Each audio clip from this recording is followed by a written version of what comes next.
Hello বন্ধুরা, তো আজকে আমি আবার চলে এসেছি তোমাদের সাথে একটা নতুন রেসিপি শেয়ার করতে। তো দেখো তোমাদের রেসিপিটা কেমন লাগে। তো এটা হচ্ছে মৌরলা মাছের সর্ষে দিয়ে ঝাল।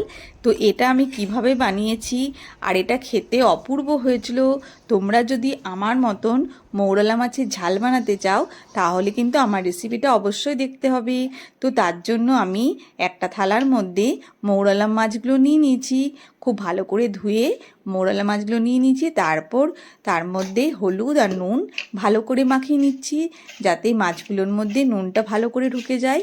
এরপর কিছুক্ষণ আমি এটা রেখে দেব। তারপর কড়াইয়ে সর্ষের তেল গরম করতে দেব। আর আমার মাছগুলো ভালোই বড়, মাছের ভেতরে কিন্তু ডিমও আছে। এদিকে আমার সর্ষের তেলটা দেখো গরম হয়ে গেছে। এরপর আমি মাছগুলো খুব ভালো করে ভেজে নেব। আমি কিন্তু খুব কড়া করেই মাছগুলো ভাজবো, যেহেতু মাছগুলোর সাইজটা একটু বড়, সেহেতু কড়া করে ভাজলে মাছটা খেতে খুব ভালো লাগবে। তো মাছগুলো আমি সব ছেড়ে দিচ্ছি, যেহেতু মাছের পরিমাণটা কম সেই জন্য আমার একেবারেই মাছগুলো দেওয়া হয়ে গেল। এদিকে মাছটা ভাজতে ভাজতে আমি কিন্তু মশলাটা রেডি করে নেব। তো আমার কালো সর্ষে লাগবে। কালো সর্ষে আমি আগের থেকেই বেটে রেখেছি। এরপর কালো সর্ষে কয়েক চামচ নিয়ে তার মধ্যে আমি হলুদ গুঁড়ো দিচ্ছি।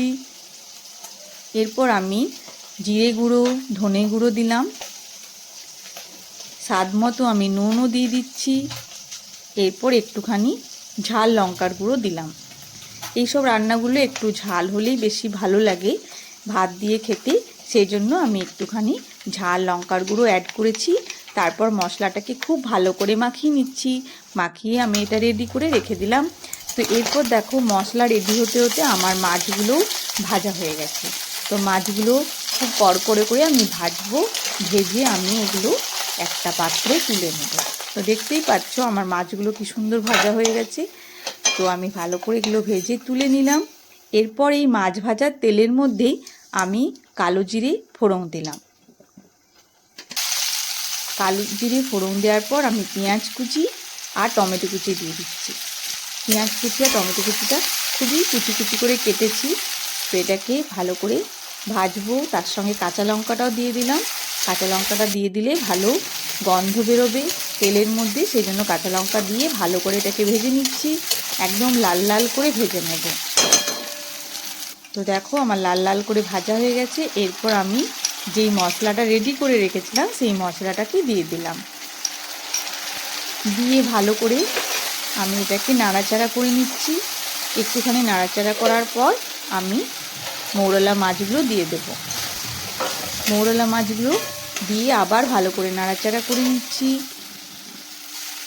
তারপর আমি কিছুটা জল দিয়ে এটাকে ভালো করে ফুটতে দিয়ে দেব।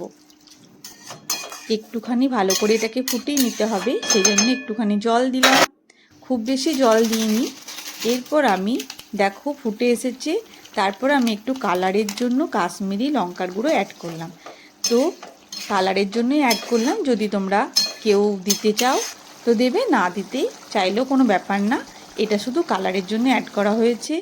আর এরকম ঝোল ঝোল যদি কেউ খেতে চাও তাহলে এরকম অবস্থাতেই নামিয়ে নেবে, কিন্তু আমি মাছটা একদম শুকনো শুকনো করব, গায়ে লাগা।